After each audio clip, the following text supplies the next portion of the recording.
आज मैं आपको एक मज़ेदार कहानी सुनाने जा रही हूँ जिसका शीर्षक है कर भला तो हो भला। तो चलिए शुरू करते हैं। एक प्रसिद्ध राजा था जिसका नाम रामधन था। अपने नाम की ही तरह प्रजा की सेवा उसका धर्म था। उनकी प्रजा भी उन्हें राजा राम की तरह पूजती थी। राजा रामधन सभी को निष्काम भाव से सहायता करते थे, फिर चाहे वो उनके राजा की प्रजा हो या अन्य किसी राज की।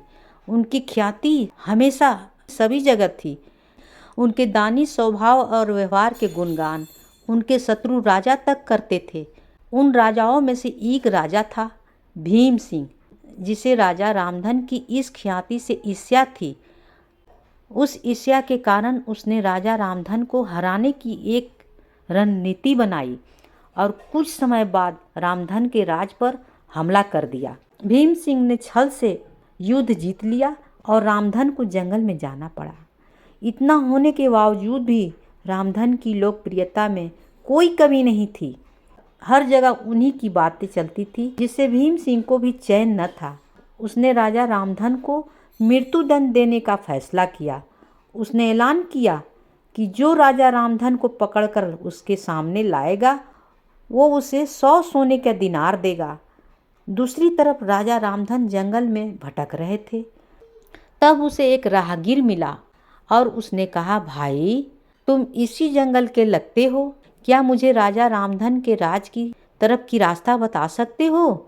राजा रामधन ने पूछा, तुम्हें क्या काम है राजा से? तब राहगीर ने कहा, मेरे बेटे की तबीयत ठीक नहीं है, उसके इलाज में सारा धन चला गया। सुना है राजा रामधन सभी की मदद करते हैं, सोचा उनके पास जाकर याचना करूं। यह सुनकर राजा रामधन राहगीर को अपने साथ लेकर भीम सिंह के पास पहुँचे। उन्हें देख दरबार में सभी अचंभित थे। राजा रामधन ने कहा, हे राजन, आपने मुझे खोजने वाले को 100 दिनार देने का वादा किया है। मेरे इस मित्र ने मुझे आपके सामने पेश किया है, अतः इसे 200 दिनार दे दे।